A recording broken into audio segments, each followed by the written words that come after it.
10 seconds, Councillor Clare. Thank you very much indeed.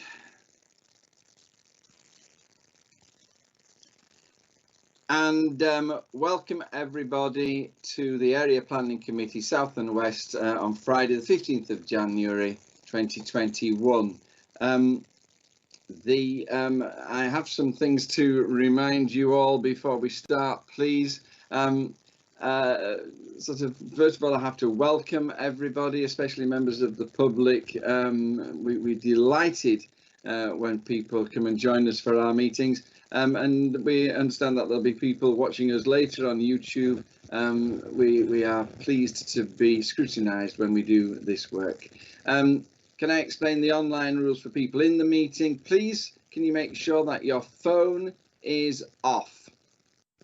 When you're not speaking, can you please make sure that your microphone is on mute?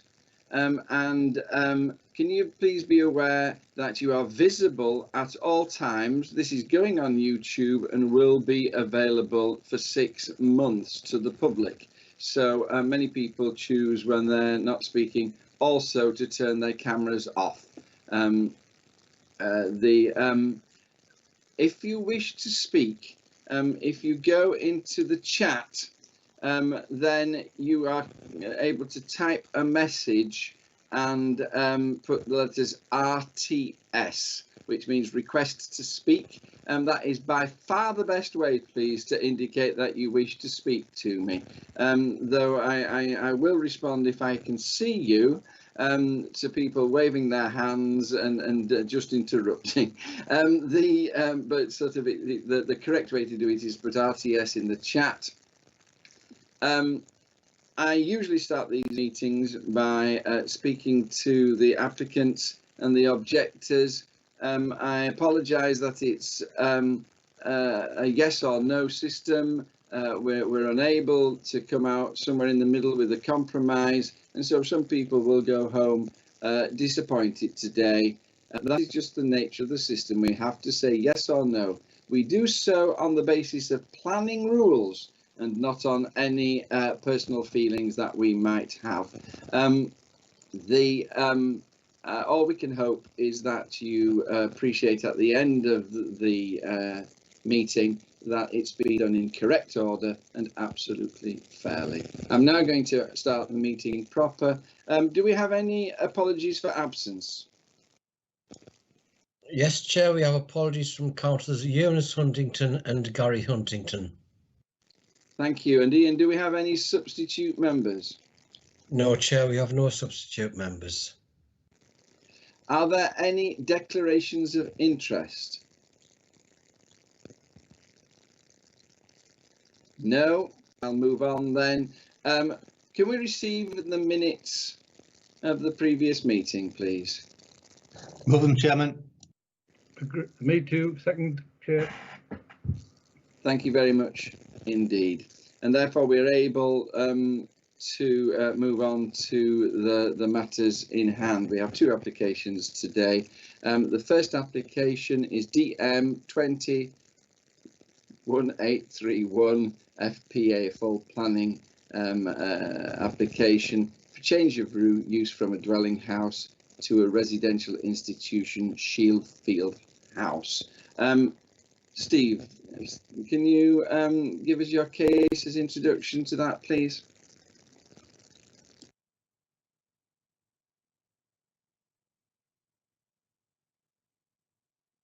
Hi, Chair. I'm just sharing that presentation. Hopefully that's loaded up now. Yeah, I'm Stephen Pilkington, Principal Planning Officer for the Southwest area. I'm presenting this application today. Application permission for a change of use from a dwelling house to a residential institution providing care for 3 children between the ages of 8 and 18 and accommodation of associated support staff. The application site's edged in red, located to the north of Tudor and to the south of Croxdale. You can hopefully make out the red square there. Closer up view of the site, again edged in red. You'll see that the green line to the north shows the location of an ethylene pipeline following risk assessments carried out by the applicant, either the HSE or the or the operator of the line raise any objections to the application. Got an aerial image of the site, again, site edged in red. The nearest neighbour located to the southeast of the site. The site is primarily surrounded by agricultural fields. Got an image to the front of the property. It's a large, attractive stone-built building. The elevations will remain unchanged. Image to the rear, showing the rear elevation and the garden. This is an image from the main road showing the relationship with the neighbour, which is highlighted. The neighbour's property is to the right of the picture. This is a view of the existing access arrangements into the site. It's an existing parking area which would be retained. Got an existing and proposed site plan. This is proposed to be unchanged as well. You'll see the parking area to the bottom of your screen and the fairly large garden area surrounding the property. Existing proposed floor plan, again, this will be unchanged. First floor plans, effectively largely unchanged, but there would be staff accommodation of 2 bedrooms integrated into the property and also an office. So I've had 57 letters of objection from local residents. The summary of the points raised are set out in the case officer's reports. We've had no objections from key consultees, subject to conditions that are set out in the report. Croxdale and Heck Parish Council object to the application in relation to the concerns around noise impact, antisocial behaviour, the compatibility of the use with surrounding uses, and the lack of need and fear of crime. Councillor Grayson raised objections to the application on highway safety grounds, particularly in relation to potential vehicles reversing out of the site. So in summary, the application is to be determined in accordance with relevant policies set out in the County Durham Plan. The MPPF requires applications which accord to an up-to-date development plan to be approved without delay. In this instance, it's concluded that the application for a change of use for an existing detached dwelling to a children's home for up to 3 children with a similar internal layout to the existing dwelling, off-street parking would be acceptable. There's no external alterations proposed, and the layout and design of the development is considered acceptable and maintains the existing street scene. Subject to conditions on the scale of the children's home being limited to a maximum of 3 children, and to agree a final management plan, the amenity of neighbouring residents and occupiers are considered to be appropriately safeguarded. The applicant has identified gaps in service provision in relation to smaller children's homes within the county that the development would address. Representations including the impact on access, highway safety, crime, fear of crime, community cohesion have been carefully assessed. However, given the concerns, the location is considered to be reasonably sustainable for the proposed use, and the development is not considered to result in an unacceptable impact on highway safety or residential amenity or community cohesion that would warrant refusal and could be sustained on appeal. The proposal will therefore satisfy the provisions of the County Durham Plan and the MPPF, and therefore the application is recommended for approval, subject to the conditions detailed in the report.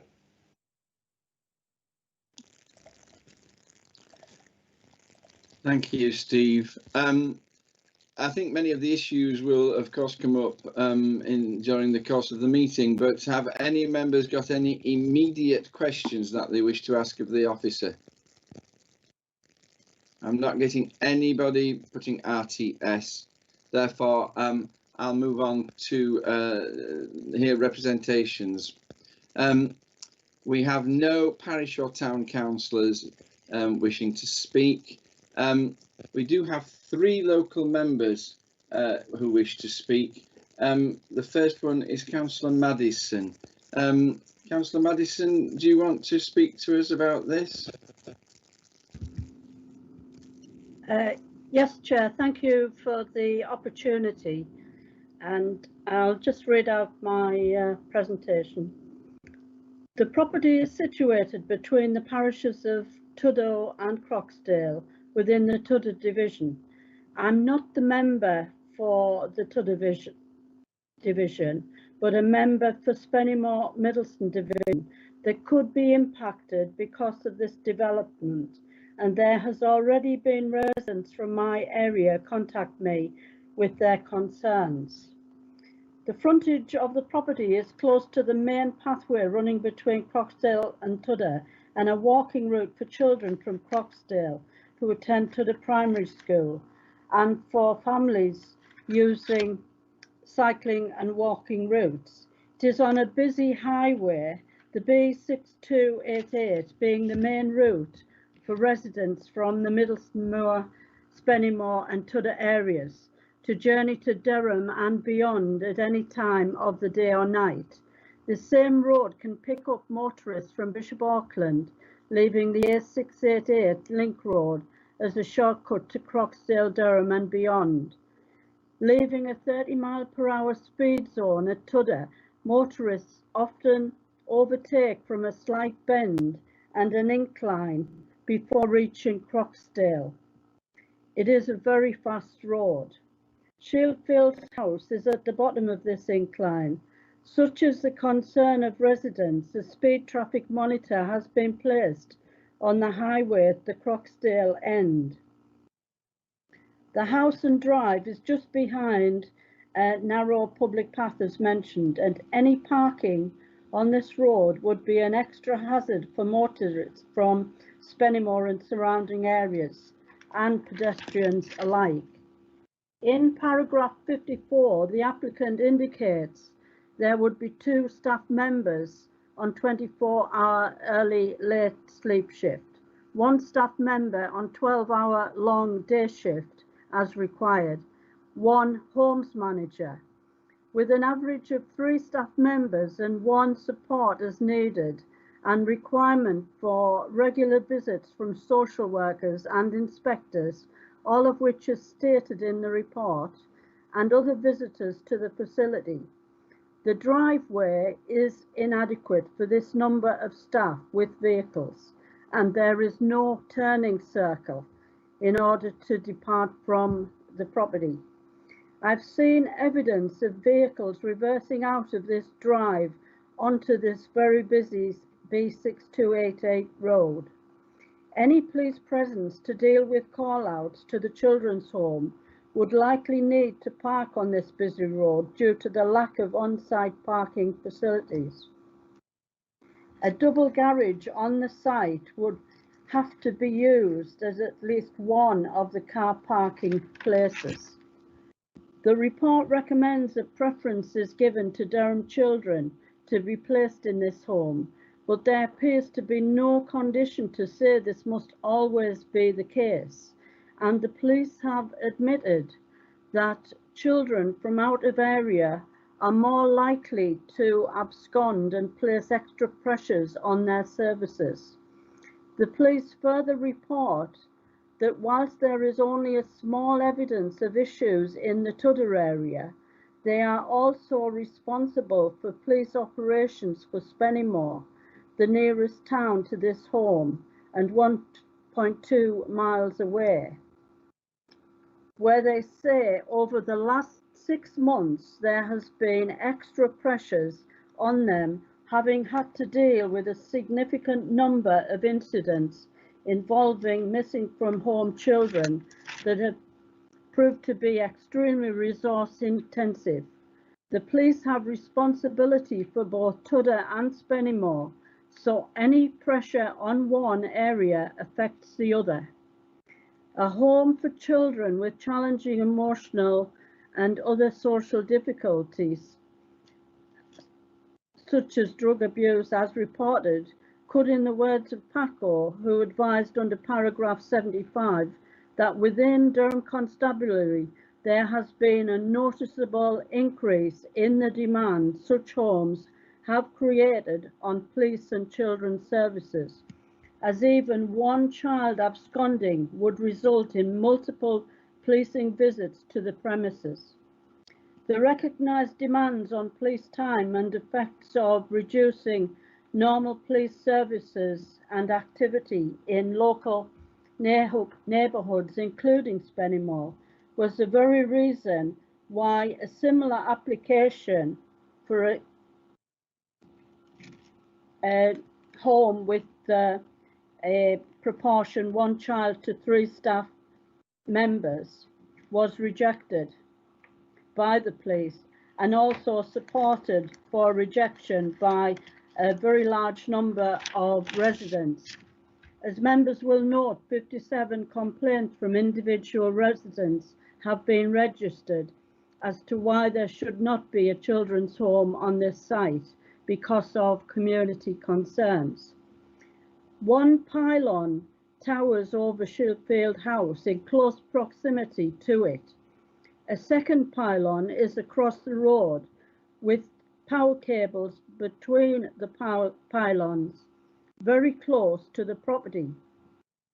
There has been a significant number of technical reports I've read about the dangers of living near to these high voltage electric pylons and power lines that state these substantially increase the risks of contracting cancer and other health issues, and some studies suggest there may be an increase in the risk of childhood leukemia at higher than usual magnetic field exposures in homes near to large power lines.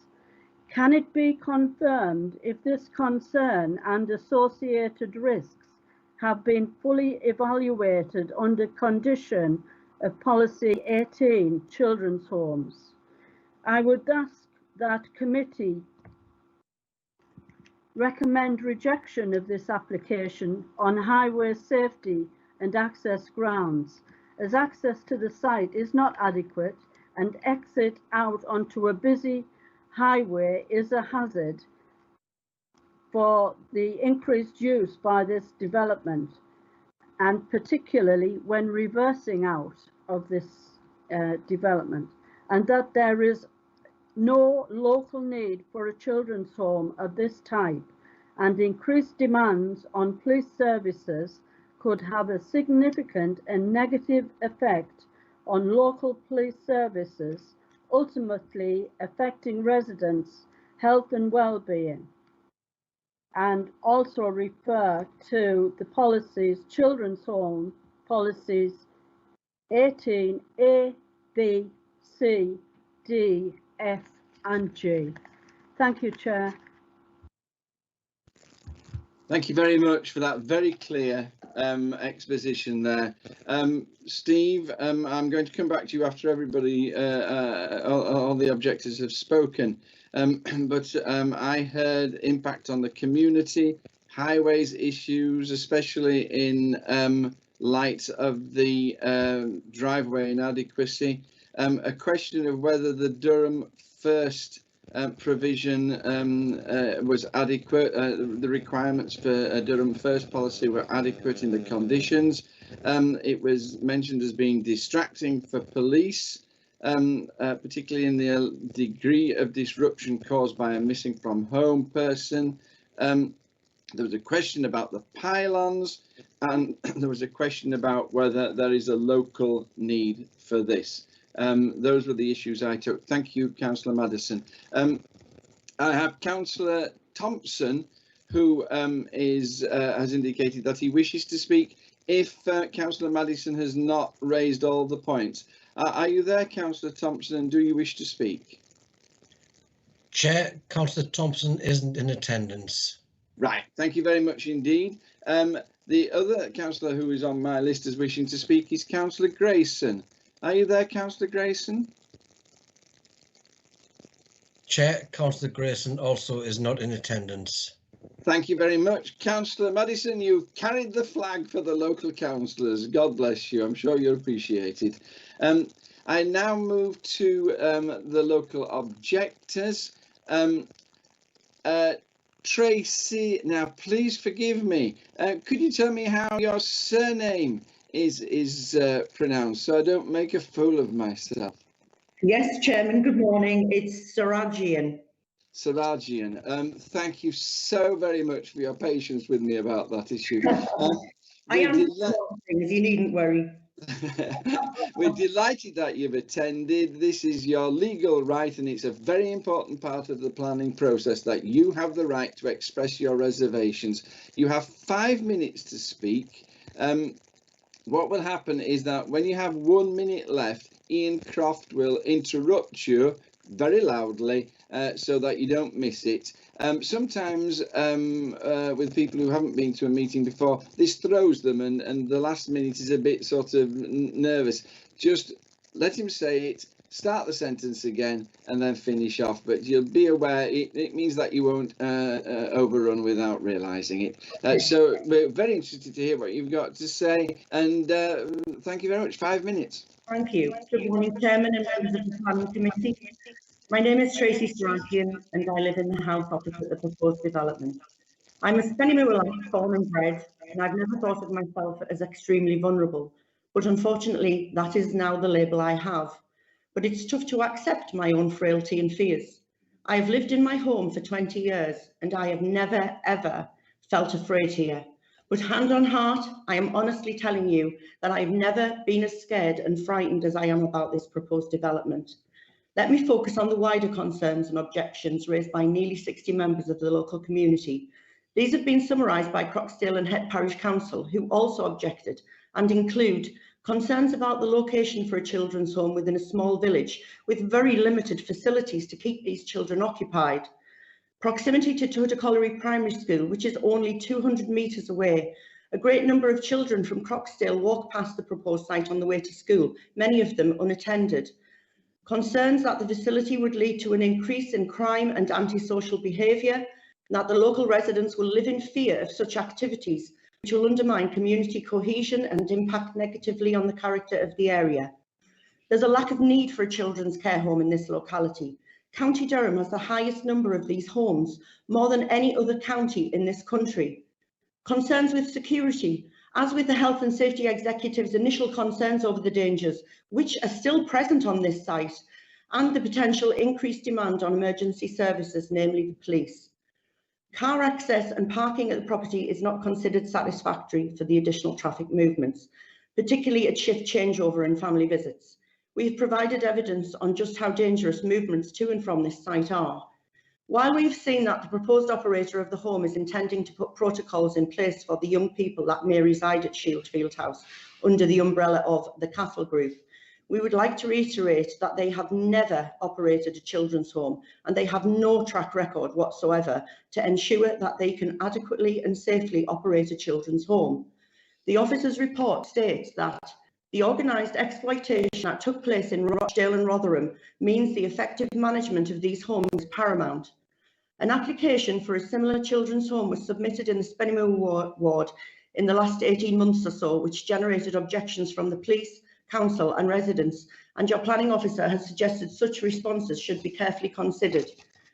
Previous planning applications by the applicant for the change of use of other dwellings to children's homes have not been supported by the police nor County Durham's Children and Adult Services. Durham Constabulary have previously expressed concern about the number of residential care homes in this area.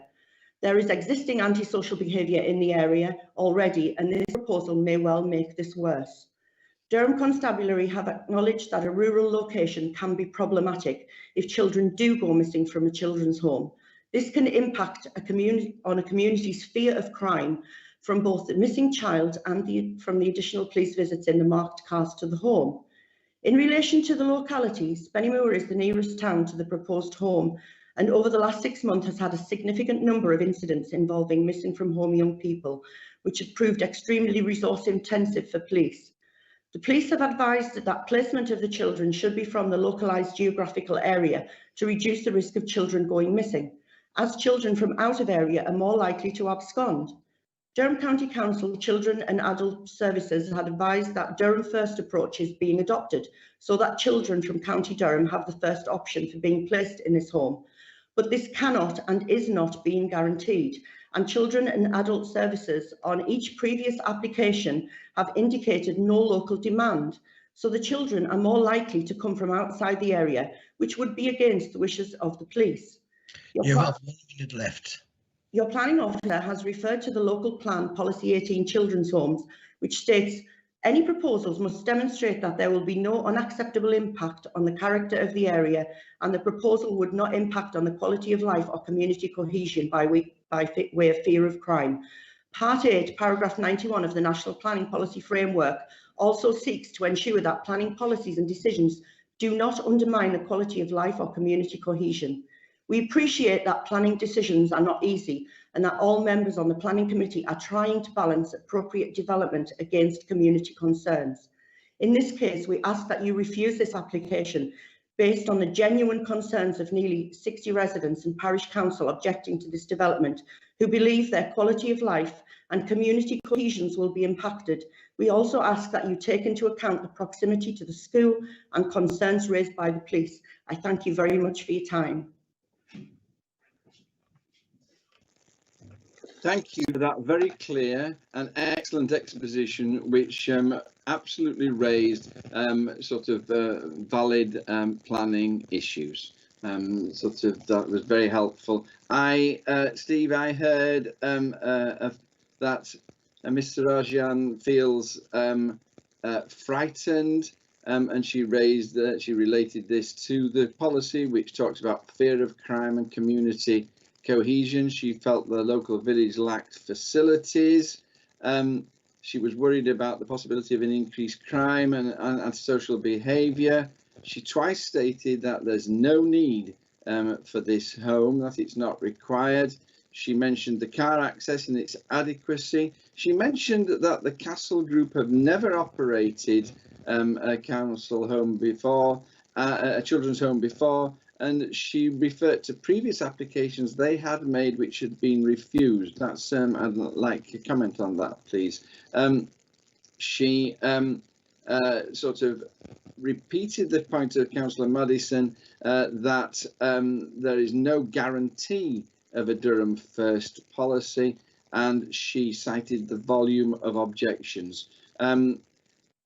Thank you. Do you wish to make any comments about the points that have made at this stage, Steve Pilkington? Yeah, thank you, Chair. I'll try and sort of made a note of those, so I'll try and run through them. Yeah, I mean, these types of applications are always emotive and usually generate a lot of local interest. But each application needs to be assessed on its own merits, and the responses that we receive from key consultees need to be taken into account and ultimately help shape a recommendation. In terms of needs, so we have consulted our children's and young people services, who advise that they do struggle to identify appropriate regulated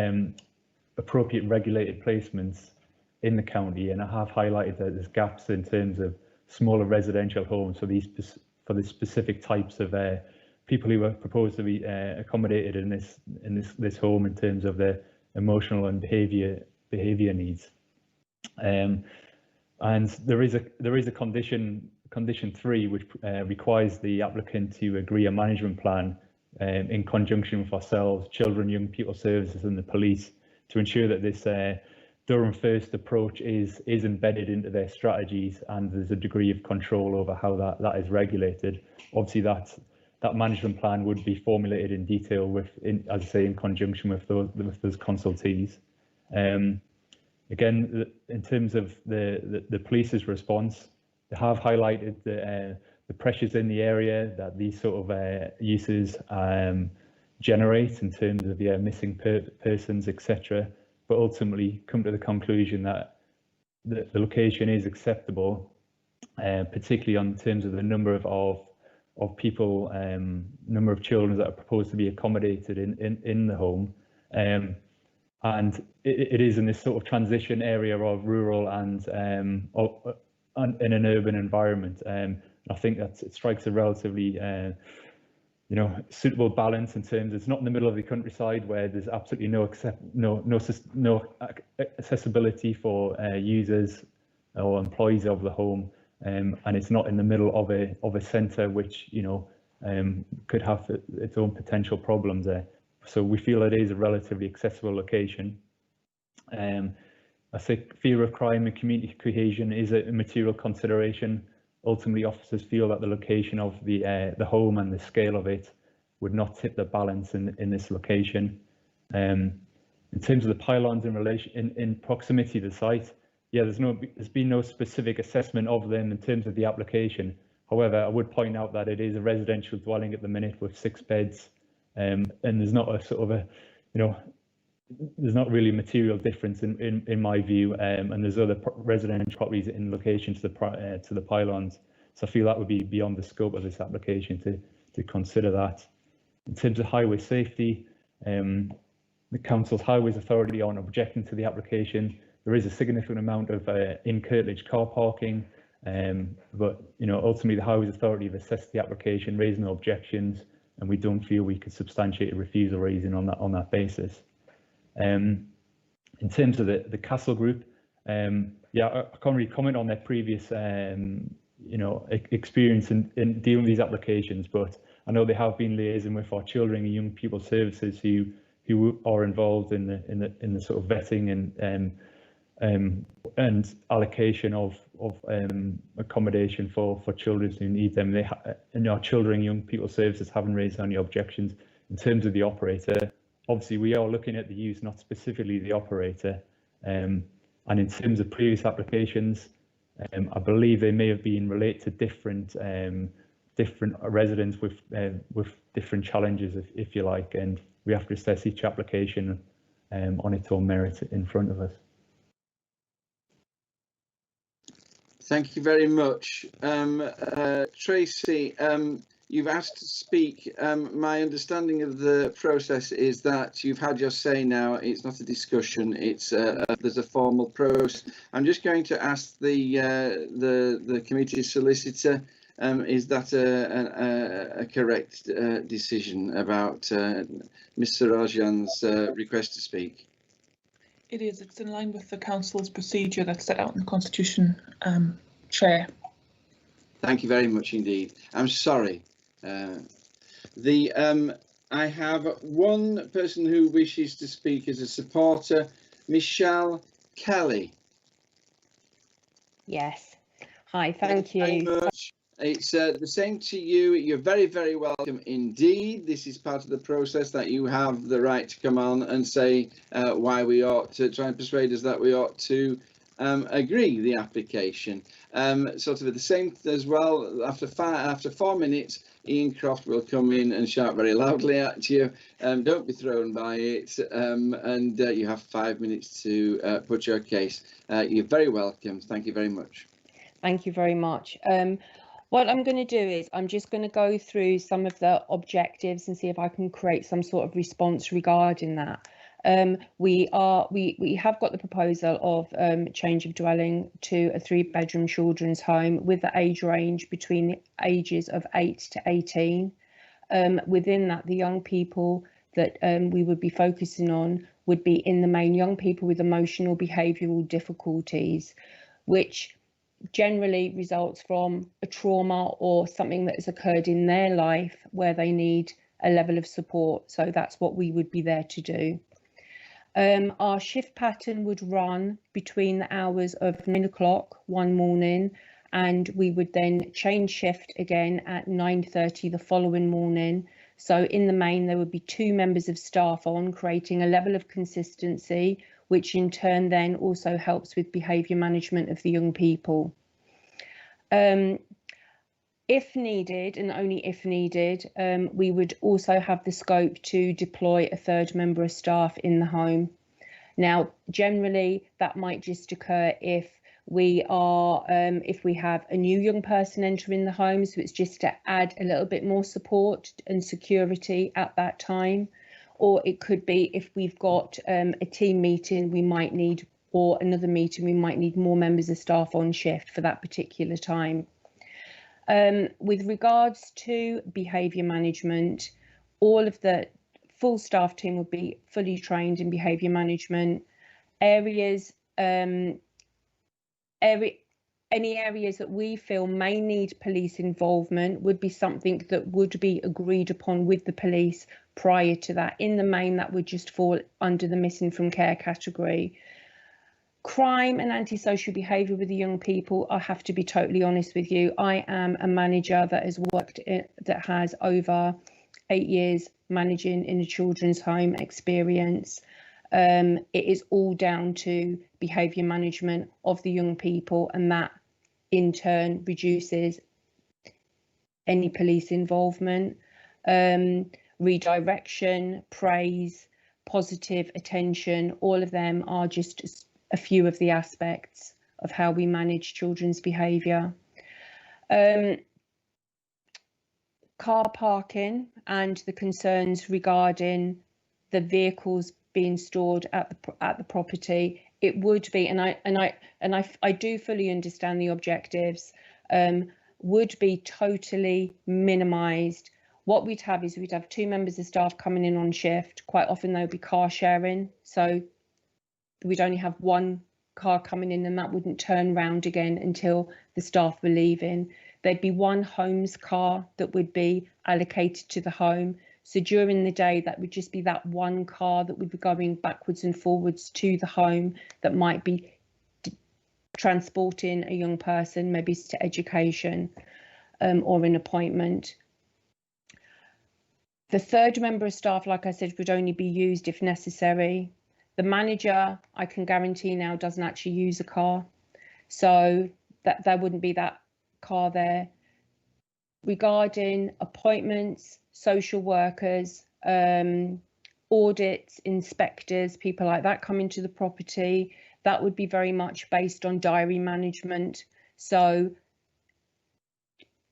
a way to reduce institutionalisation is quite often done by keeping visitors to the home minimalised. We try to get rid of the theme of you have lots of people coming to the home, it's a children's home. We try to create a warm environment where young people feel like it's a safe place for them to live. Therefore, you wouldn't have people coming to your home. You wouldn't have people coming to your home generally in and out. So we tend to do a lot of our meetings off-site. There would be absolutely no need for any cars to be parked on the outside the gated area. A lot of the young people that we deal with, like I've said, are trauma-based. So it's just about support and nurture, and that's what Shieldfield House will aim to do, to deliver that to a high level, which then reduces crime, antisocial behaviour, and it creates the right environment for young people to flourish. Thank you. Thank you very much. Steve, Ms. Kelly sought to reassure us on management procedures, on missing from home procedures, on the effect it might have on crime and antisocial behaviour, on car parking, and on external appointments. Have you anything to say about anything that she said? Yeah, just to reiterate, there is a condition proposed that a management plan need to be submitted, and that will be agreed with key consultees. And we could even expand that to sort of include a strategy of minimising car parking on site, or or to ensure effective car parking on site. But that would certainly be agreed with our children and young people services and the police, and that has happened on a number of applications across the county. Thank you very much. I'm now going to move to members of the committee. Can we do this, please, in good order, ladies and gentlemen? Can we first restrict it to questions? Have you got a question where you need clarification about something's being said?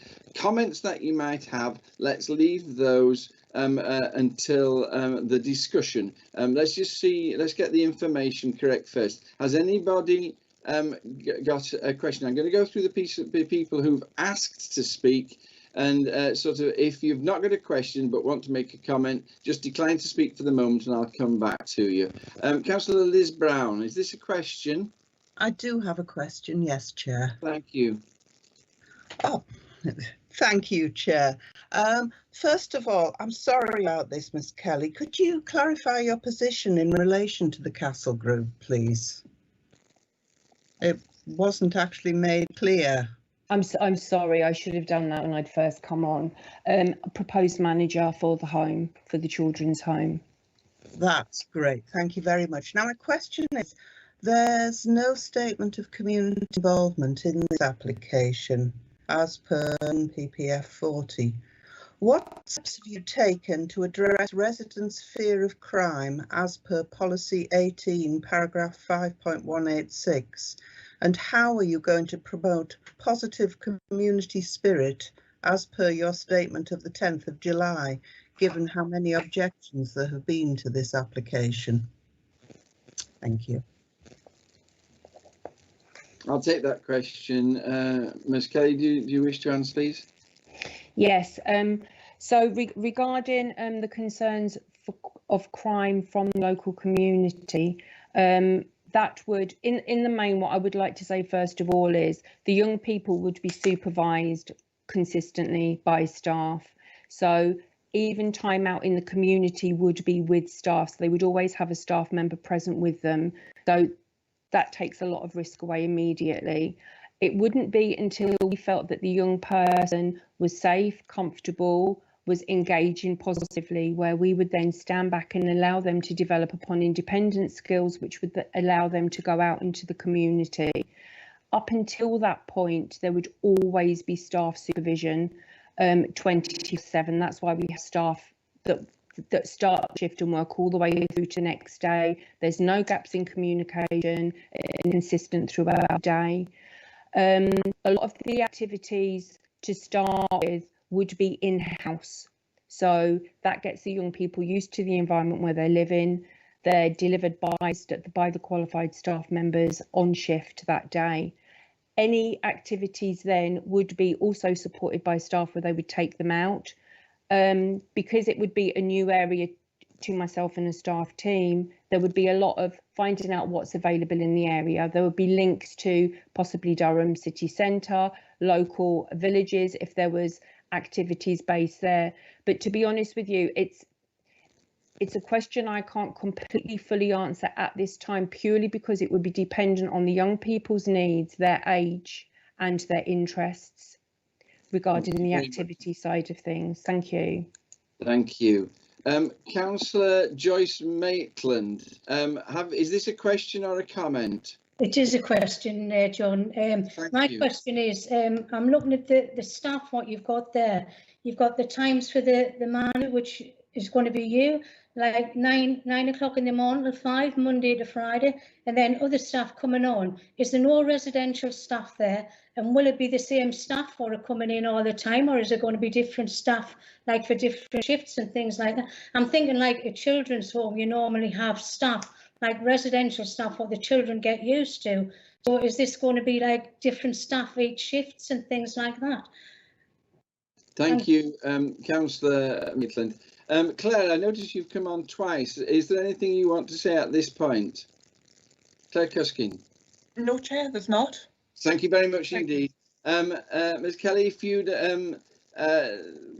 be prepared, please. Do you wish to answer Councillor Maitland's question?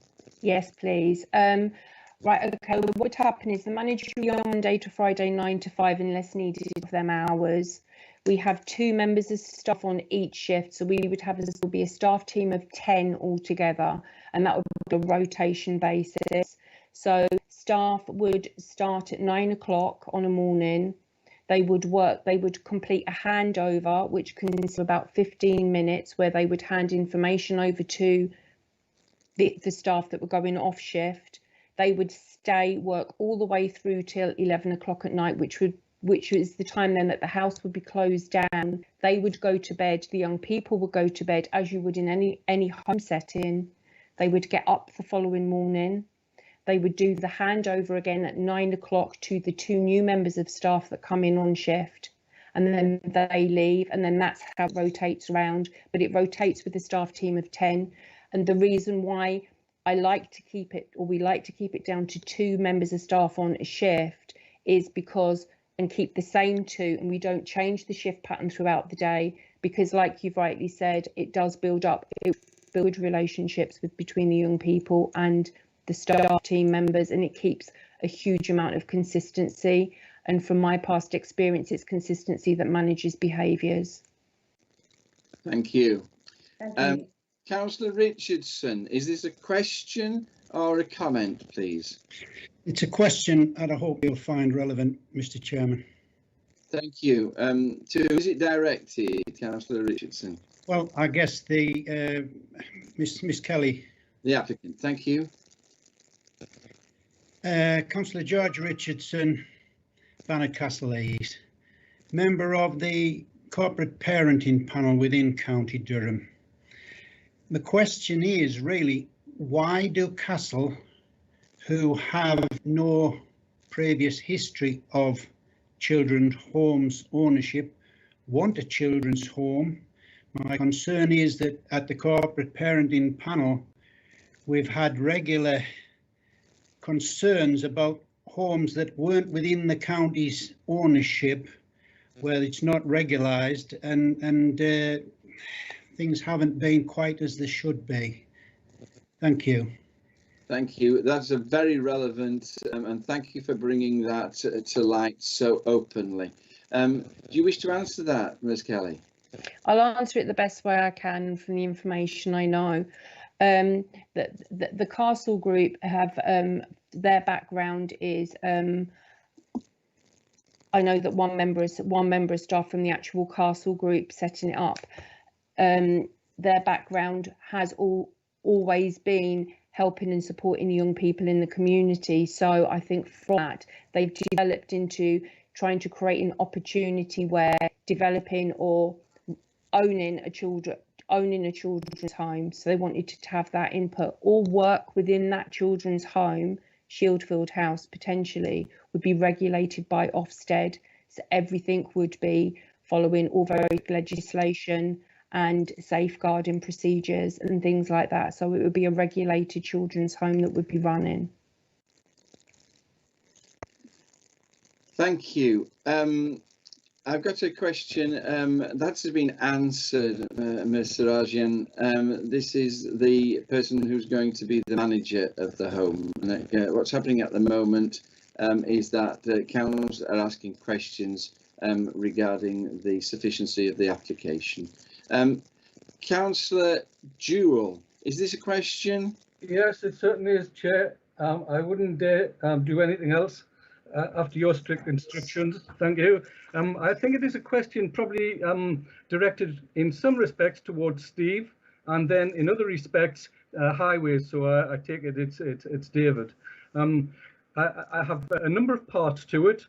One, I would like to know what the parking capacity is. From the plan that we saw, it would appear that the garage would have capacity for 4 vehicles, and then I'm not sure what capacity there was on the driveway. Next is highways. We've had some issues talking about in regards to highways. Are those issues real, or how would it be different in any other situation? And the other thing I'd like to know about is the access and egress from the property, because that seems to have been an issue.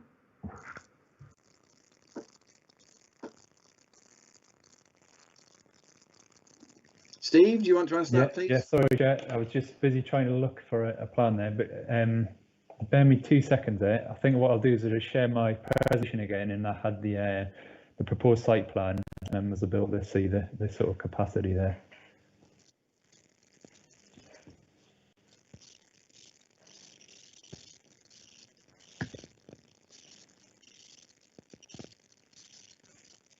Yeah, hopefully that's come up now. I'll just flip to the. So this is the existing parking arrangements, which will be retained. And if we move to the site plan, so yeah, there is a capacity in the garage theoretically for 4 vehicles. There's 2 vehicles annotated on there, but I think it's safe to say another sort of 2 or 3 vehicles that could adequately be accommodated on there. And the existing access arrangements would be retained would be retained. So there's some access gates set back from the highway. A vehicle could pull off the highway and access through the gate onto the drive, which is that photo there. I'll just see if I go back to the aerial photograph. Apologies for flicking about. Yeah, it doesn't quite show it in sufficient detail there, but right, flicking about again. So that application site's to the left there, and you can see it's a relatively wide road. So some sort of fairly high traffic flows, but as I say, that objection, there's no objection from the Highways Authority, but whether they want to add anything further on that. Steve, from the plan, it looks as though vehicles will be able to drive into the site and then have enough room to reverse and drive out in forward direction. Is that just shown on the plan, or is that a reality?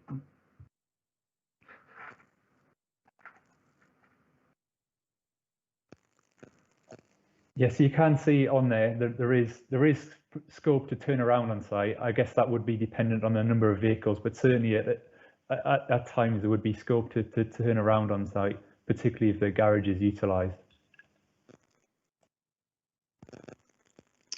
Highways, have you any comments to make? Thank you, Chair. It's David Battensby, Principal Highway Development Engineer. A couple of points have been made. One with regard to the parking provision.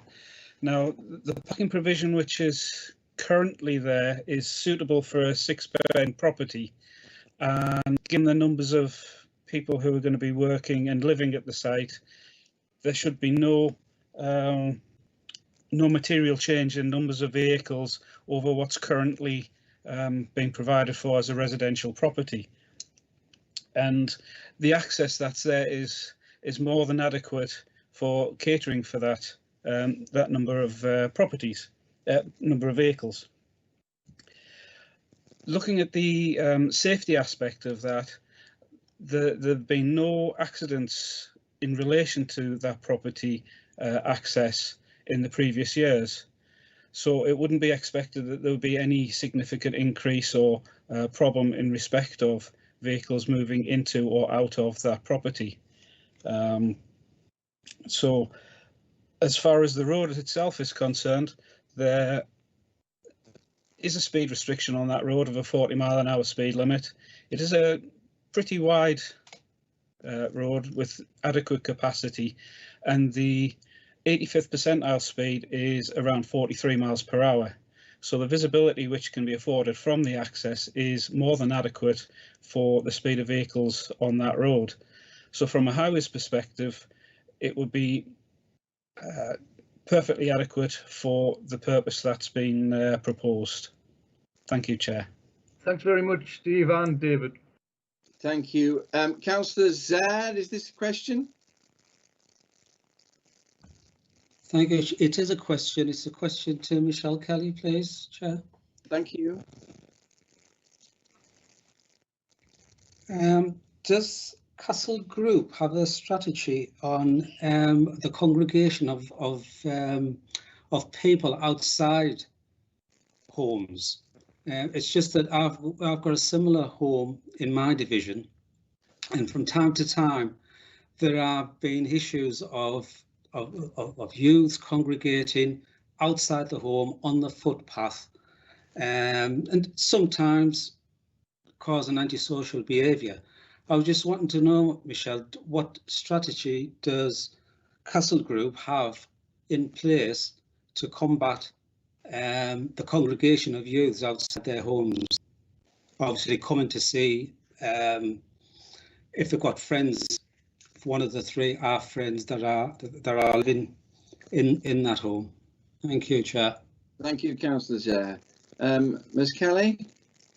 Yeah, regarding that, what we would be doing would be, if they had friends wanted to meet up with and that were coming to the home, like any other home, they'd be invited in. So we would be dispersing that straight away, and we would be inviting them into the property. So they would just come straight into the gated area and come in and meet their friends up there, or the young people would be supported to go and meet friends off-site. There would be absolutely no need for congregation outside the front of the property. There is ample area both at the side of the property when you come in the gated area, and there's even a garden area at the side. But it's always been something from my own experience where I've never had a situation where I've allowed that to happen, because we've dispersed it very, very quickly, and we've just welcomed their friends in if they've been appropriate. If on the off chance they weren't appropriate friendship groups, we would be challenging that anyway and breaking that down. So that wouldn't be something that we would allow to happen. Thank you.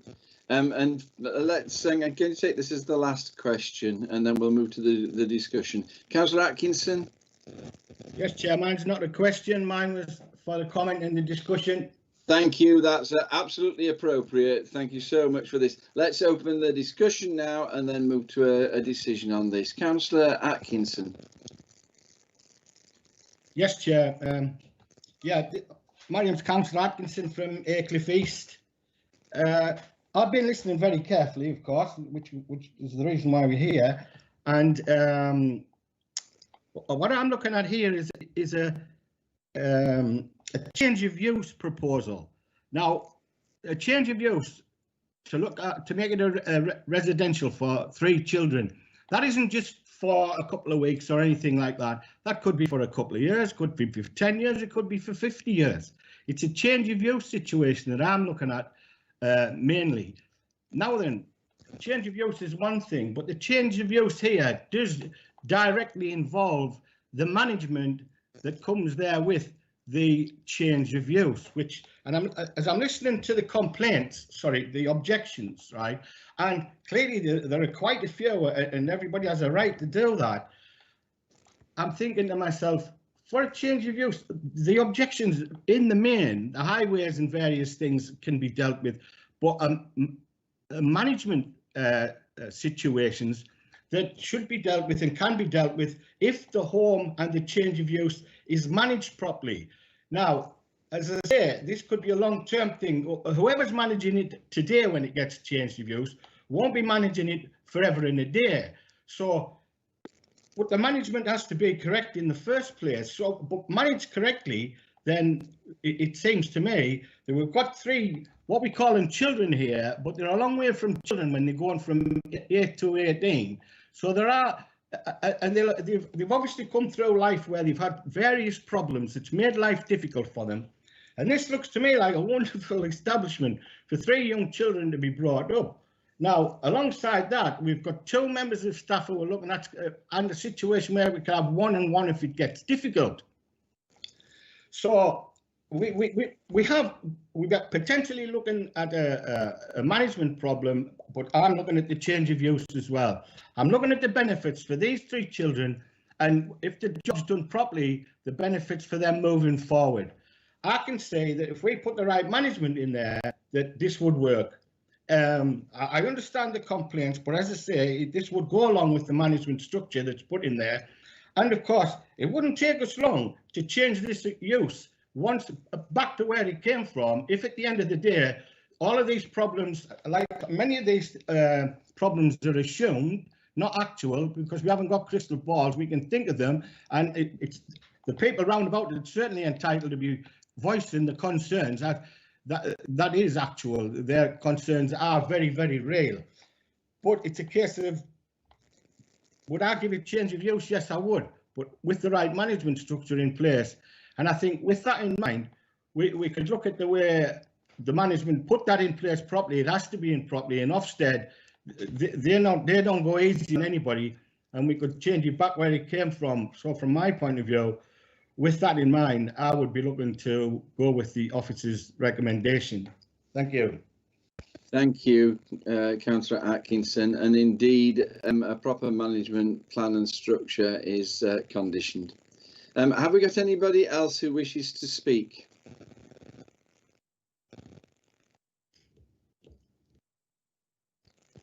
Nobody at all.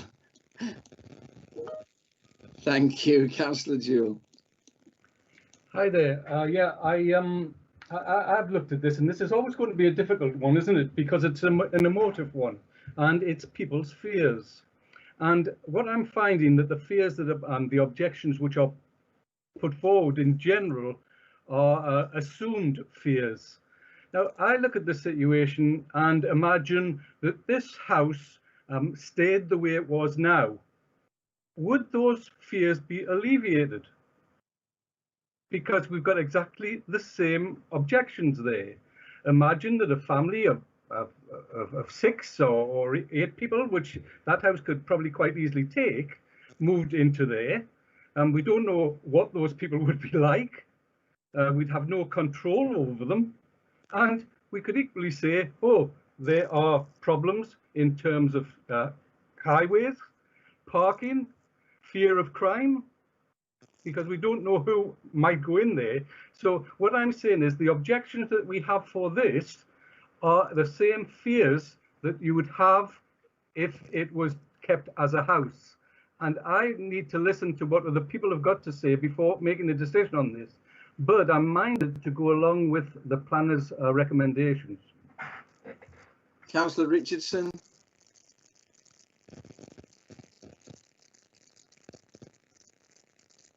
Sorry, Mr. Chairman, for waffling about.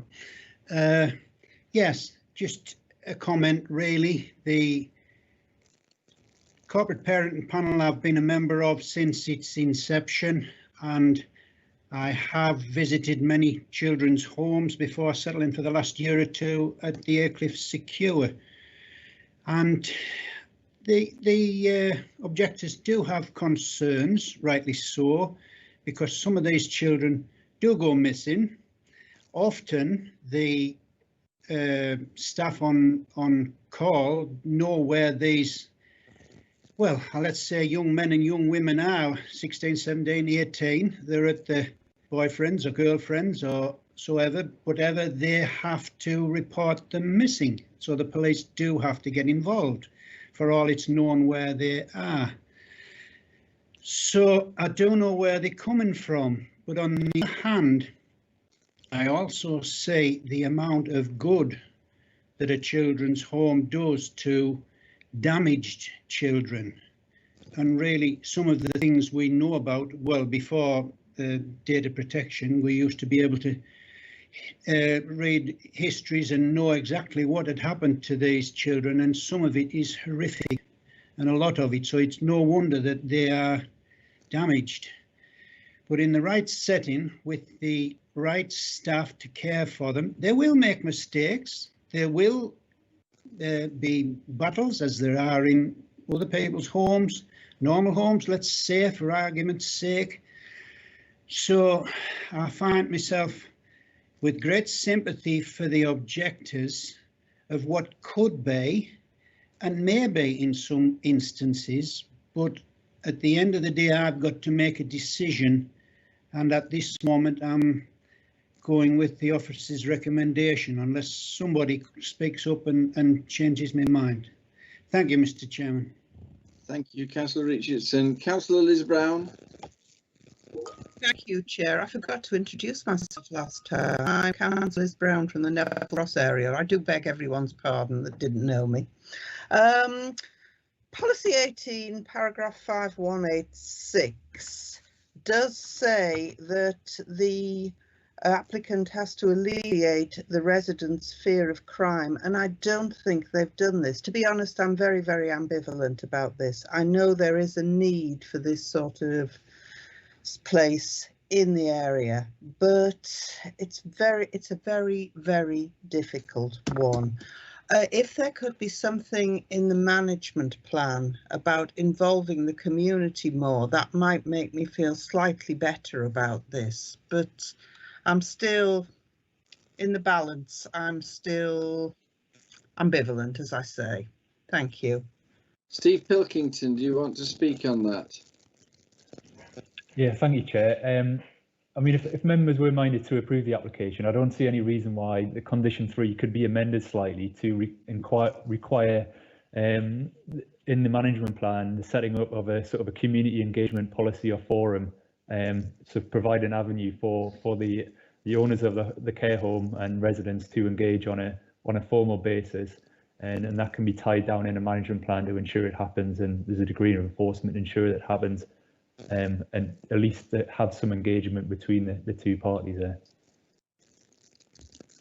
Councillor Brown, do you want to come back on that? Yes, please. Thank you, Chair.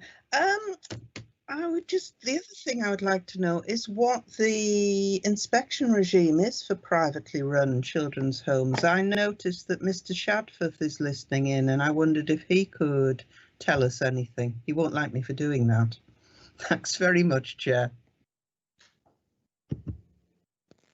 Mr. Shadforth, that's a direct request. Are you there, please? I am. Could the question be repeated, Councillor Brown?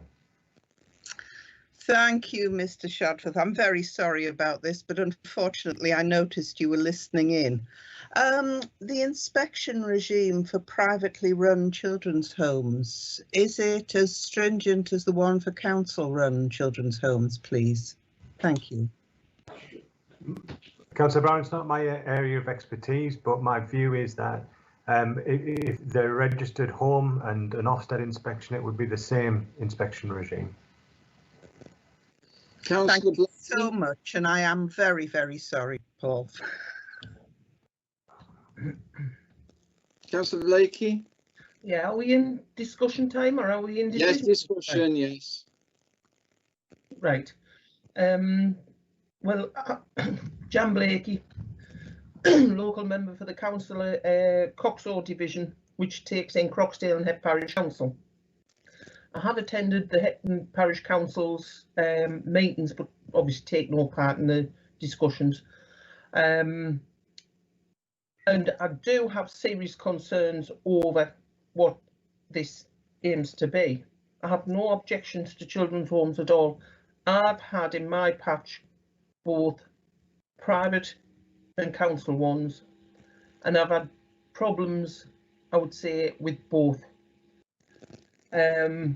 We cannot guarantee who's coming into the county.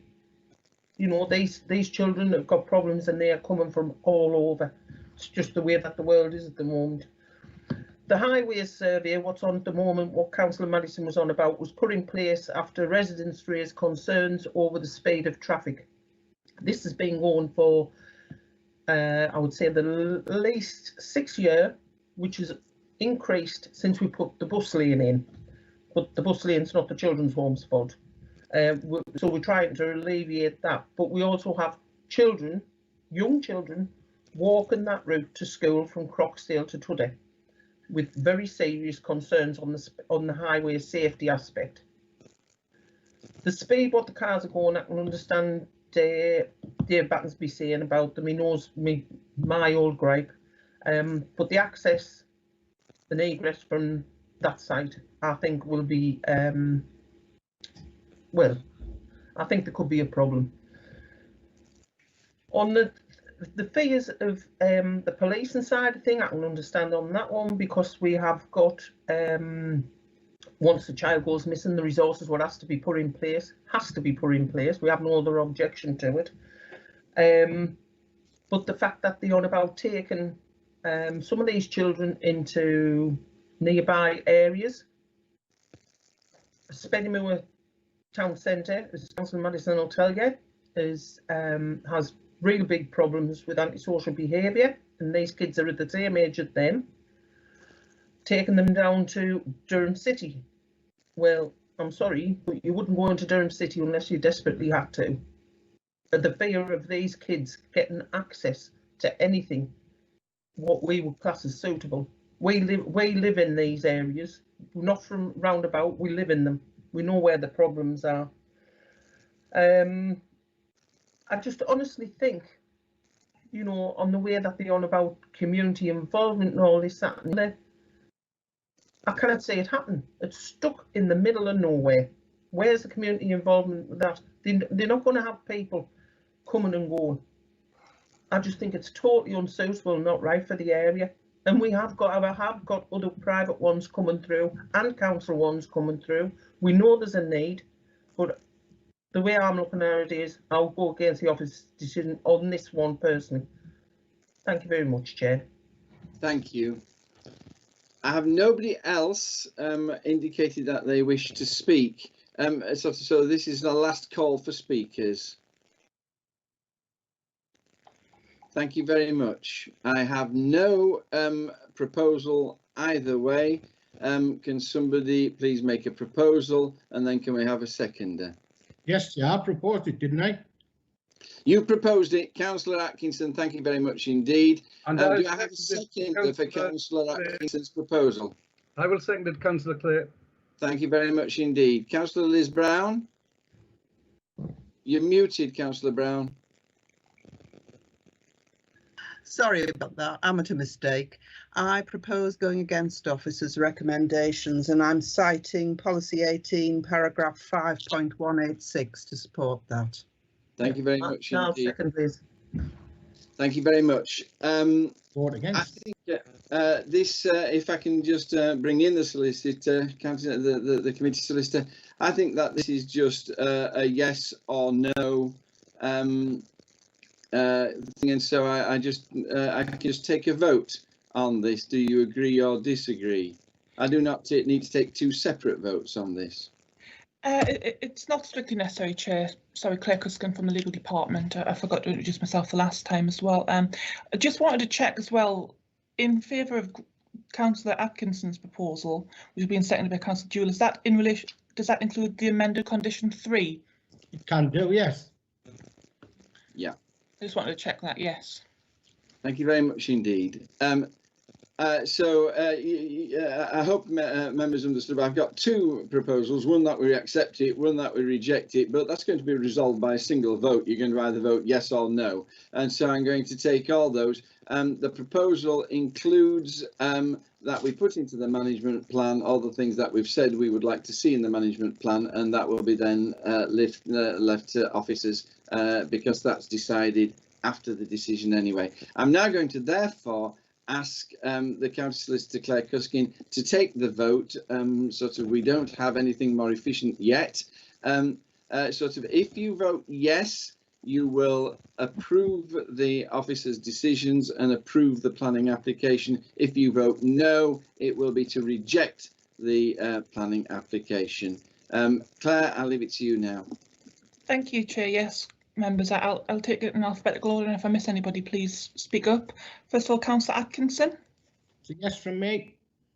Thank you. Councillor Bell. Yes from me. Thank you. Councillor Blakey. No. Thank you. Councillor Brown. No. Thank you. Councillor Chaplow. Councillor Chaplow. Not there.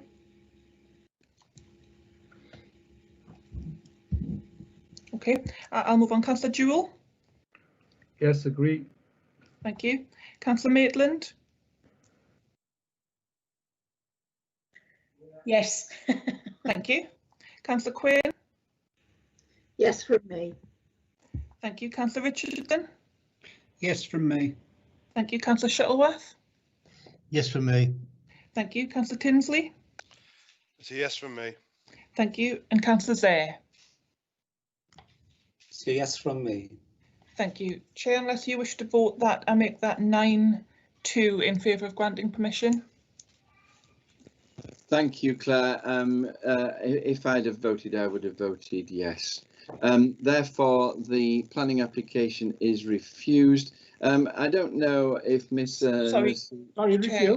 No. The planning application is accepted. What a horrific mistake to make. And members, forgive me. We've accepted the application. We've agreed with the officers. Oh, so good up to that moment as well. If I can just speak to Ms. Sarajian, sort of people do go away disappointed, but what Councillor Jewell said is absolutely correct, that we have no control over who moves in next door to us, and tomorrow somebody can move in next door to me with 3 teenagers who are out of control, and sort of when I go around and knock on the door and point this out, the parents have no wish to control them or do anything about them whatsoever. Here in this situation, you have professional officers that if you have a problem, they will be required to respond to that. If you are unhappy with that response, you will then be able to go to planning enforcement, who will see whether the terms of the management plan are being met with, and ultimately you can complain to Ofsted as well. So you have much more recourse as a neighbour than any of us on the committee have, should you be unhappy with what's going on next door. So I understand that you'll be unhappy, but sort of sometimes these things don't turn out to be as bad as we fear. Thank you very much to everybody for your participation. Okay, everybody. The second application is DM20 3305. It's full planning application to extend the Oaks Secondary School. I'm going to ask the case officer to give us the report, please.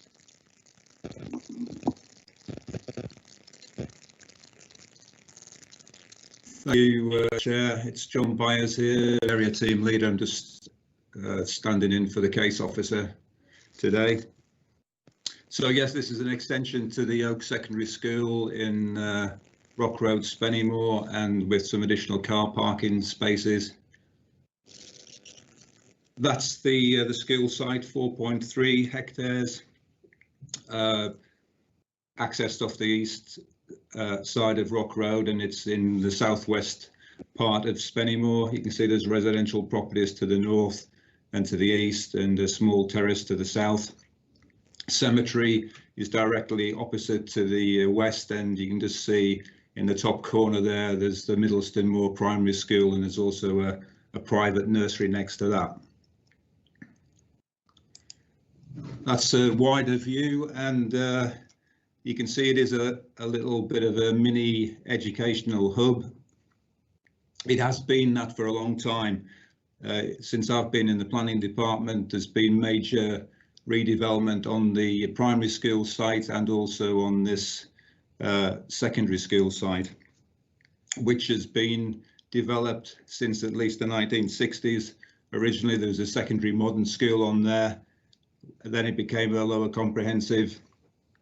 It was changed into a special school in 1999.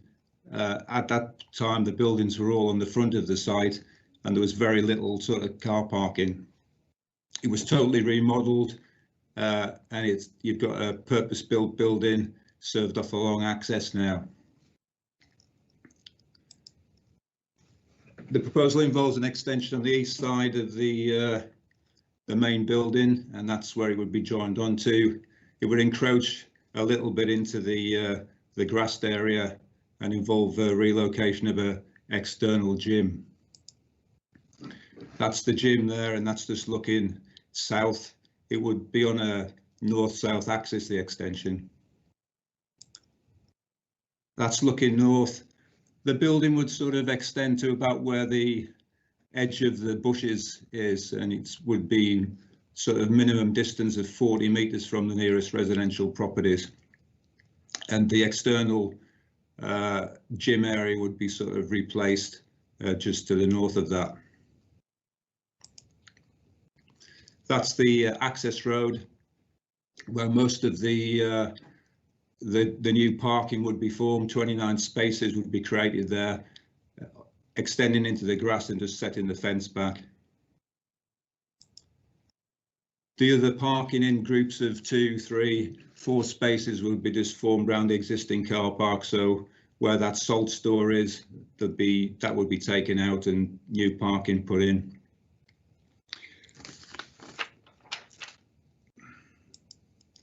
That's just looking into the main entrance of the school, and it shows that there is a turning circle, bus turning circle provided there, which allows minibuses and taxis to come and sort of drop certain children off at the front door.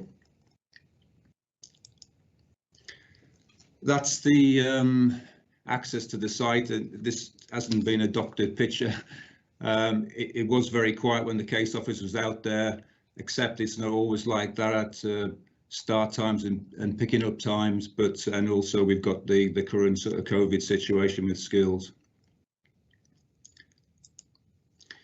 So there's the layout of the proposals, and I think that just demonstrates in terms of the physical works that they relate quite well on the site. The extension's quite modest at the east end, and the parking adjustments too are quite modest and relate well to the neighbouring sort of properties.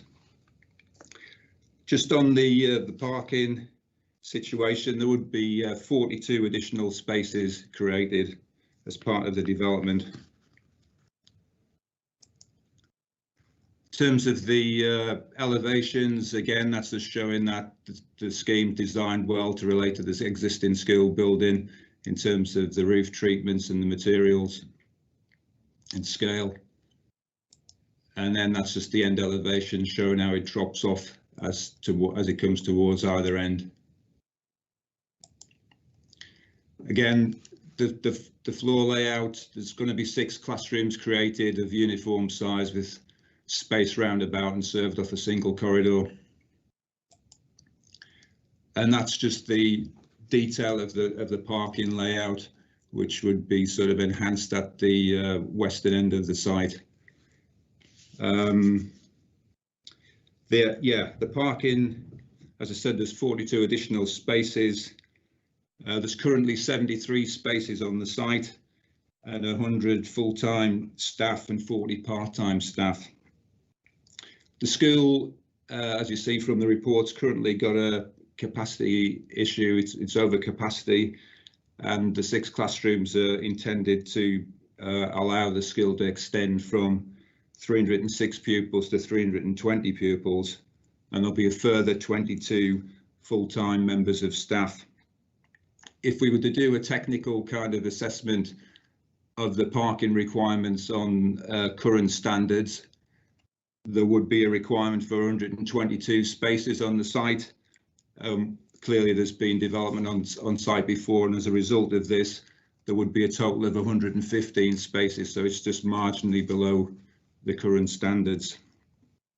As I say, there's a critical need for this education space, and if planning permission is granted, the intention is that this accommodation would be made available for September this year. In terms of consultation responses, there's no objections from any of the consultees.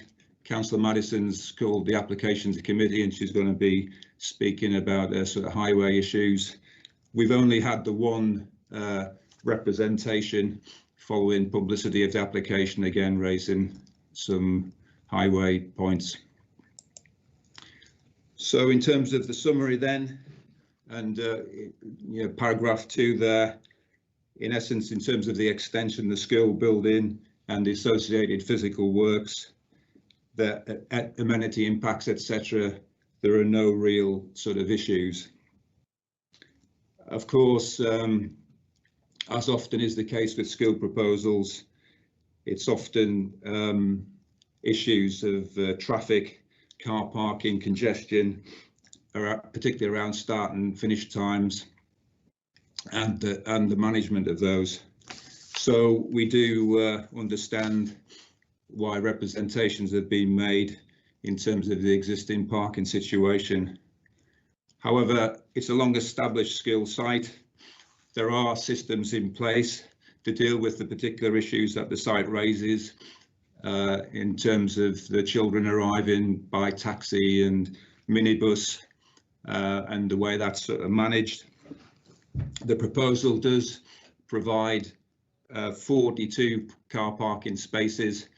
That's been increased from 32 during the progression of the application as a result of Councillor Madison wanting additional car parking. And it's also proposed that there's a school travel plan put in place to further help review the sort of management of travel to the site. So in highway terms, there's no objections, and it's felt that the application does meet the policy provisions in the County Durham Plan and the MPPF, and it's recommended for approval subject to conditions. Thank you, Chair. Thank you very much indeed.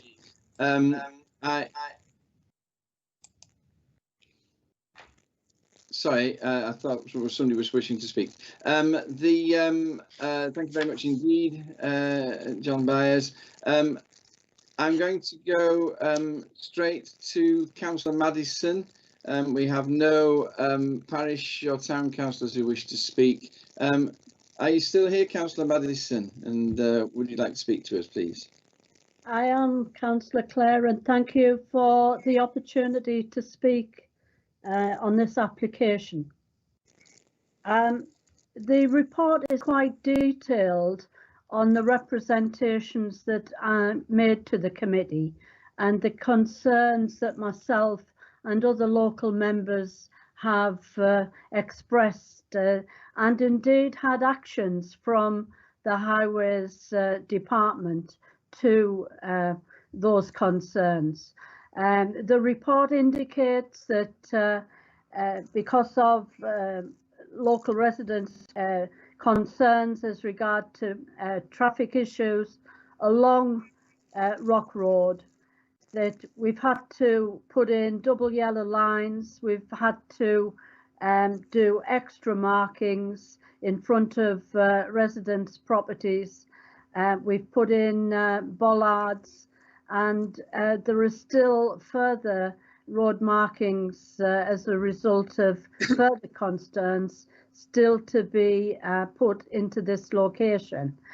What happens currently is that vehicles, carriers for the children, and these are usually a van type because of the nature of the children attending the school, they park up on the Rock Road, and there is quite a number of these vans parking up on the Rock Road, and do go well up the road towards Kirk Merrington.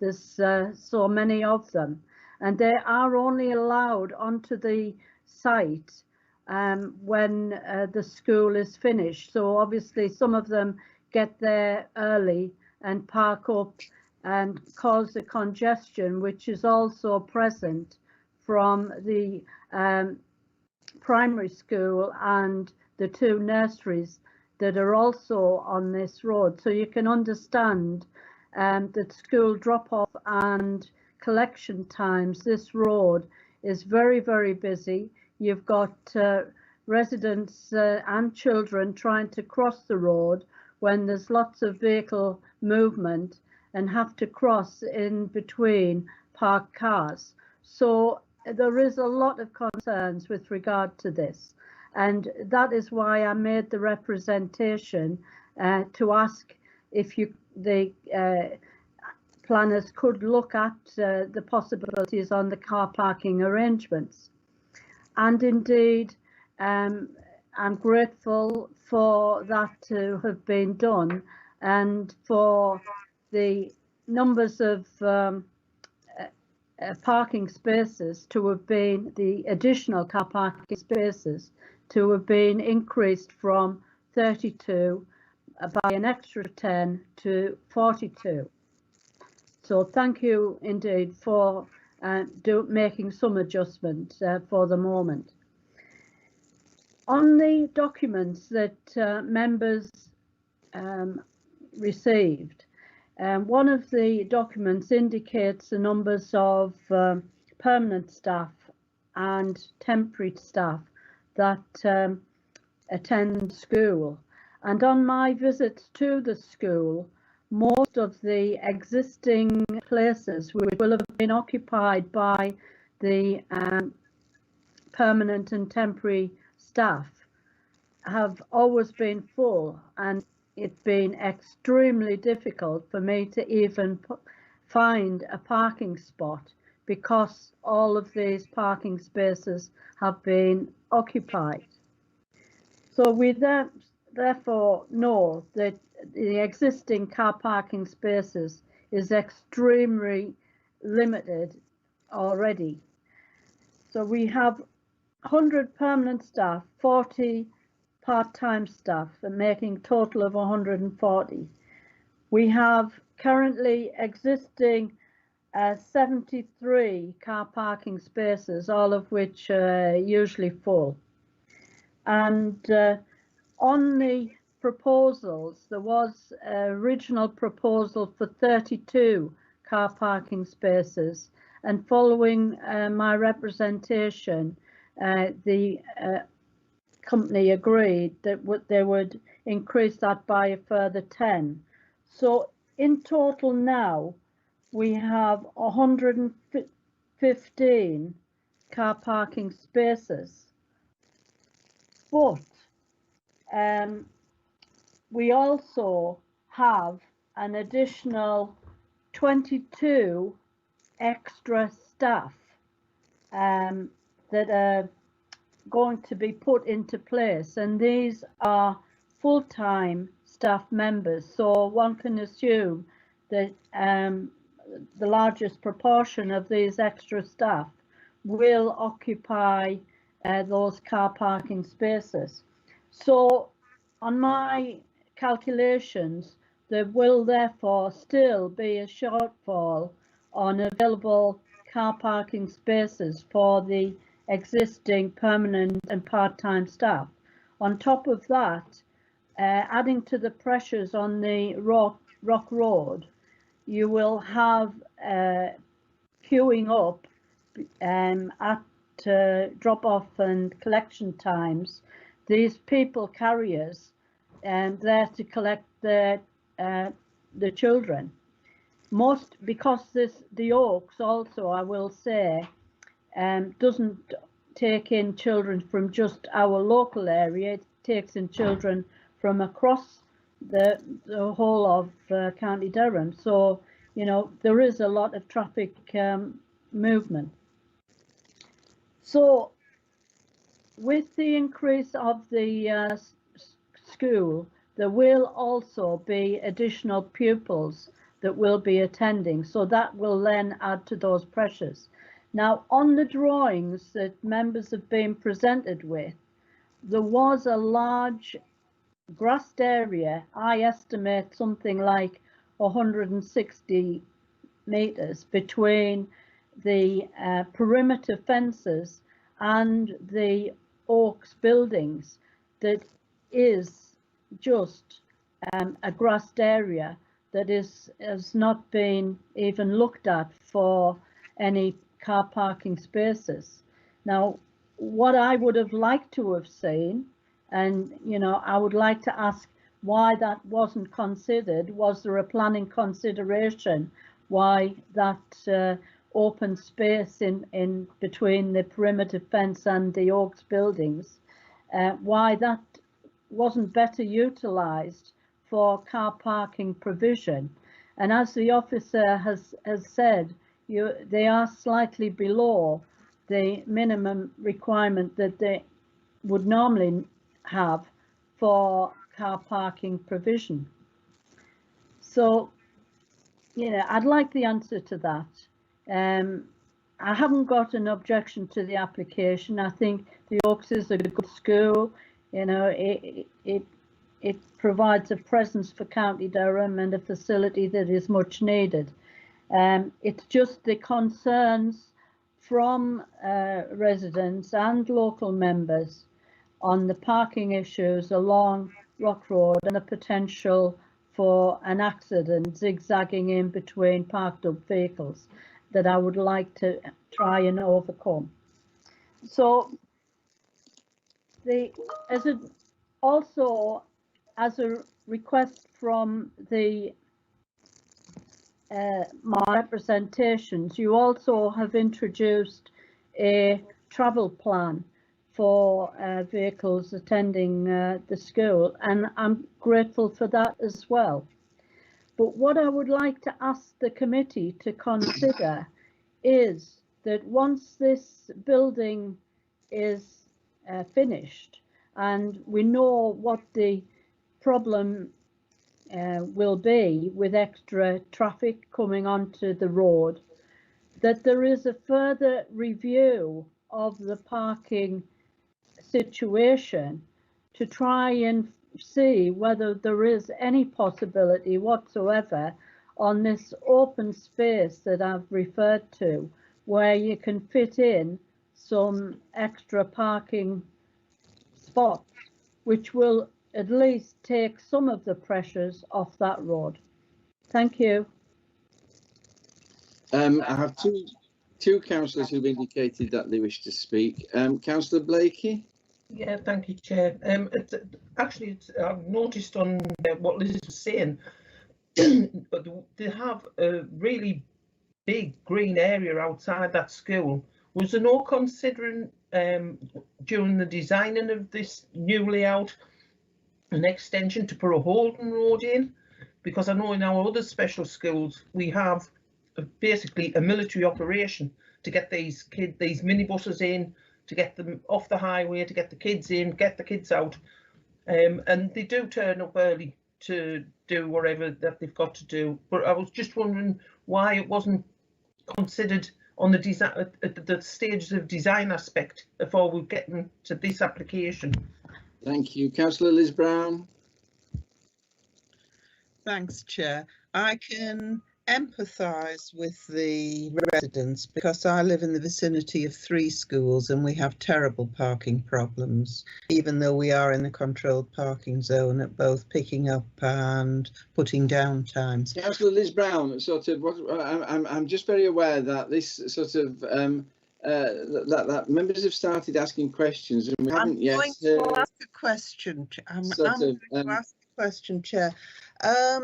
What I was going to say is I don't think that Rock Road, I know that the planning officer will know the answer to this, I don't think Rock Road is served by public transport, so that cannot be part of the plan. I know this is probably not anything to do with the Oaks, but certainly the primary school. But I don't think that public transport serves Rock Road, so that can't be brought in as part of the travel plan. Would I be right? Thanks, Chair. Thank you very much. I'm going to ask John Byers to answer those questions, but can I point out to members that we have not yet heard from the applicant, and we have not yet heard the statement from the applicant.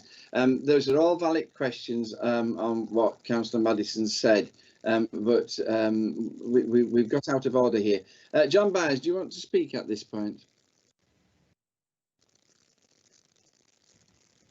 Yeah, Chair, just without sort of getting the presentation out again, I could do that if it's going to help things or to point out issues on the plan or not. Get out the presentation again, John. Let's just do it properly.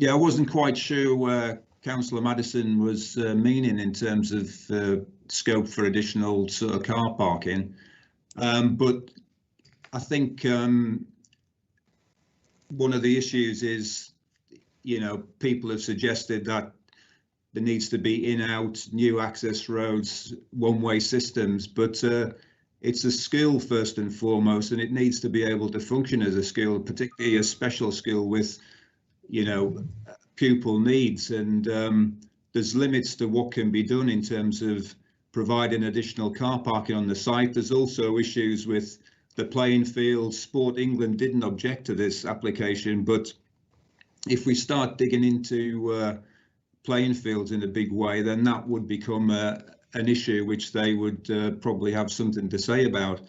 So the additional spaces do improve the situation. They are an enhancement. I mean, in terms of the extension itself, the double what would be required and the new teachers. So it's just really topping up something which is helping the current situation, deficiency on site.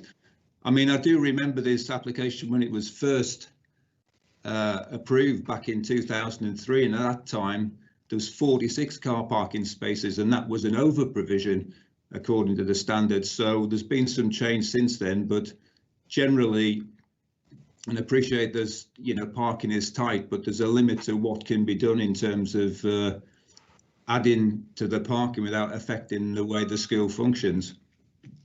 I did think there was, in terms of the public transport, I did think there were bus stops on Rock Road, but David might be able to sort of confirm that. And really the issues outside the site, it's particularly quiet around this, or quieter at this end of Rock Road than it is up by the primary school. And we are looking at a proposal on this particular site, not dealing with issues right the way up the road. Thank you. Members will appreciate that I'm becoming nervous. That sort of, I'm going to allow Mr. Shadforth to speak, and then I'm going to bring in Councillor Tinsley and Highways, to deal with the issues. We're in danger of moving on to the discussion of the application before we've allowed the applicant to speak. So I ask members' indulgence. Mr. Shadford, thank you very much indeed. Sorry to keep you waiting. We're anxious to hear what you have to say. Thank you, Chair. Chair, I would just like to point out to the committee that the extension of the provision at the York site is in response to the strategic intention set out for Durham County Council, and that was set out in the consultation on support for children and young people with SEND who need support to stay in education, and that was the high needs block report that went to Cabinet on the 15th of January. The Cabinet agreed to the proposal set out, specifically so that we can look at local services rather than use of high cost and independent provision that's out of county. And this particular development is absolutely in line with that. If we don't provide these spaces and the young people do still require a specialist provision, then we'll be looking at high cost and out of area placement as well. And the Cabinet further agreed to continue work with head teachers in special schools and extend the range of specialist provision in County Durham. So as members can see, this is clearly in line with previous approvals from Cabinet. The strategic need within the site, this is initially to accommodate a very specific group of young people with special educational needs, and that are young people, those are autistic young people who require discrete provision. What that means is a provision that is specifically for their needs, as opposed to being mixed with a range of other specialist needs. So actually that requires quite high levels of staffing, hence the report, and we've tried to accommodate that staffing and over accommodate that staffing by increasing the parking on site as well. We want to make sure that the reason we pick the York site is there's a number of different reasons for the York site, and I can appreciate there are other schools and other options within County Durham, but this is actually quite a central school within the county as well. And as been mentioned in the comments earlier on, young people do come from all parts of the county to a specialist provision. We do try and pick the nearest, most appropriate provision in all instances, but parental preference also comes into that weighting, and we must take into consideration parental preference. So one is a central location within the county. It's already been mentioned about the quality of the school, and the Oaks is actually considered as an outstanding provision. So again, that does drive preference, but it also drives our decision making in terms of where we want to expand. We want to build on excellence and want to make sure that that continues within the county.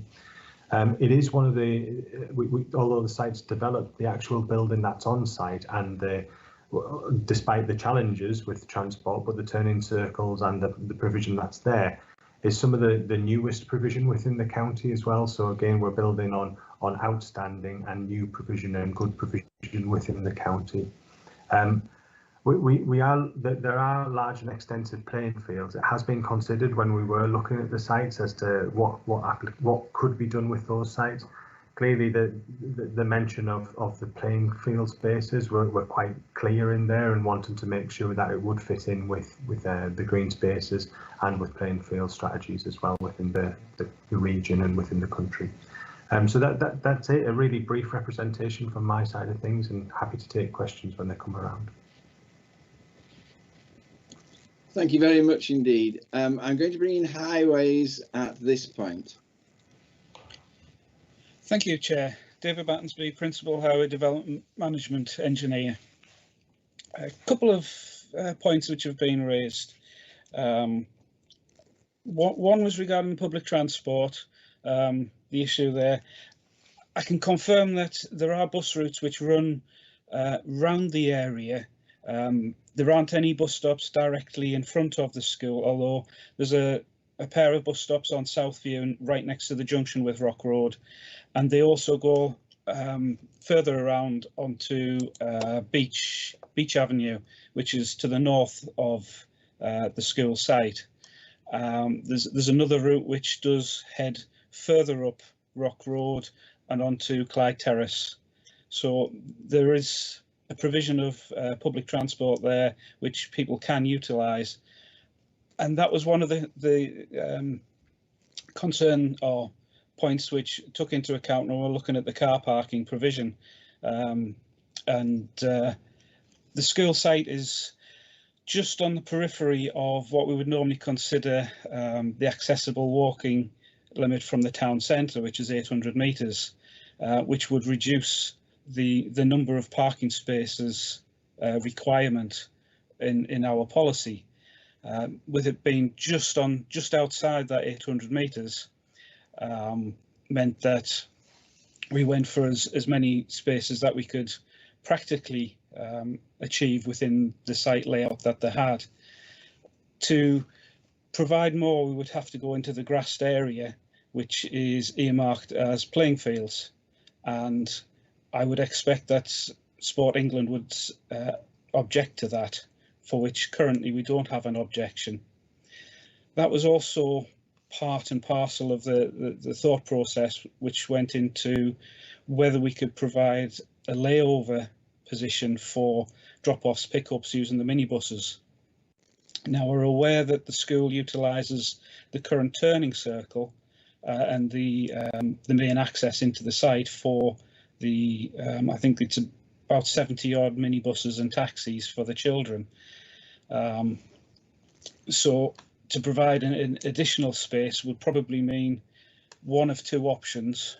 One would be to take a link road through the school site to bring it out onto Chestnut Avenue, which I doubt would be acceptable to the school because it would go through the playground, pass between school buildings, and require vulnerable children to be crossing a road with all of the traffic.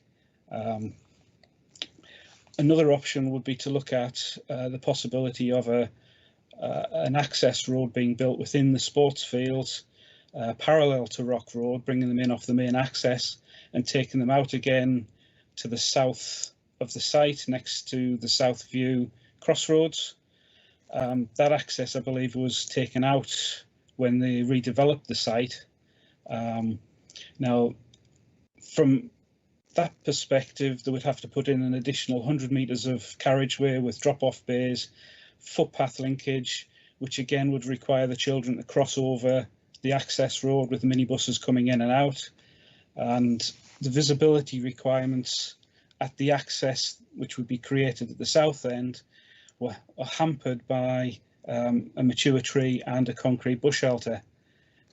So from a safety perspective, that was less ideal.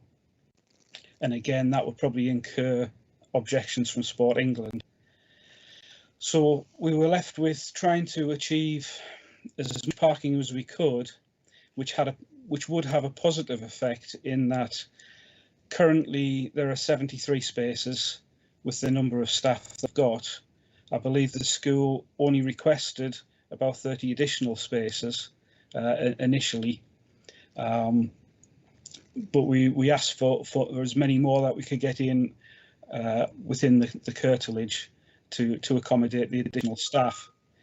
Now, one of the positives that will come from that is currently, if there are any staff that are parking on Rock Road, they should be accommodated with the new parking area, and thereby reducing the parking on Rock Road, which would allow more scope for other vehicles on Rock Road and take some of the pressure off.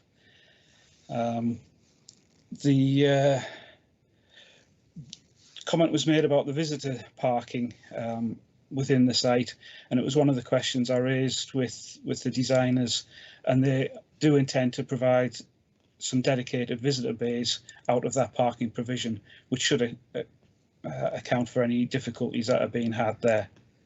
I think that's all I have for the minute, Chair. Thank you very much. Thank you very much indeed. I have two people lined up to speak, but before I do, I'd just like to make a statement to members of the committee. We have an application in front of us. It is not a negotiation. We're just deciding whether that application is acceptable or whether we need to reject it. We can condition that statement. What we can't do is say, well, I'd change this here and we could do better with that there. And what about this idea there? That's all happened. And we don't take part in that process. We just judge what's come to us. Councillor Tinsley.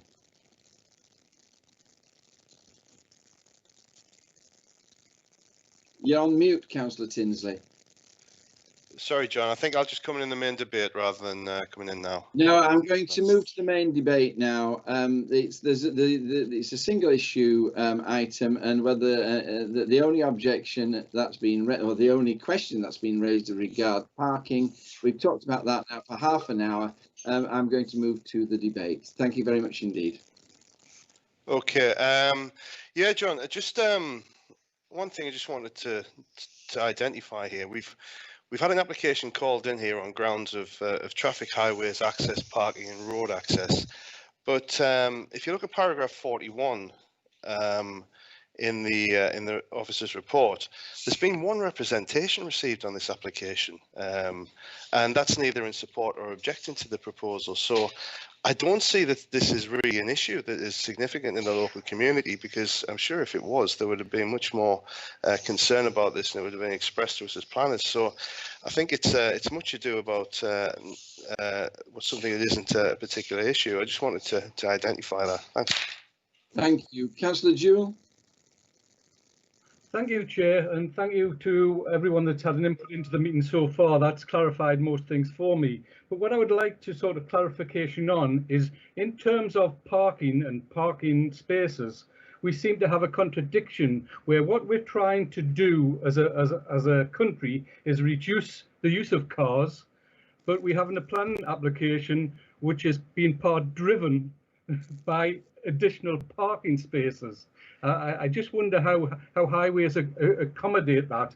The other thing I'd like to say is, as often happens, we're using or trying to use the planning process for a problem which is already there in terms of the taxi vehicles. I am a governor at a special school in the Concert area, and there is a similar problem there. But I don't think that planning is the process to go through that and to put that right. There are other processes which need to be addressed, in order to address that side of things. Thanks very much, Chair. Thank you very much. The way that is addressed, as you know, Councillor Jewell, is through the travel plan, and the conditions require a bronze level travel plan within the first year. Councillor Shuttleworth. Yeah, Chairman. This plan application is about the extension of a school and relocation of the gym and car parking, and it's for the benefit of all the kids in Spennymoor and County Durham. And on that basis, I'll move the recommendation. Thank you very much, Councillor Shuttleworth. Can I have a seconder? I'll second that. Thank you very much indeed.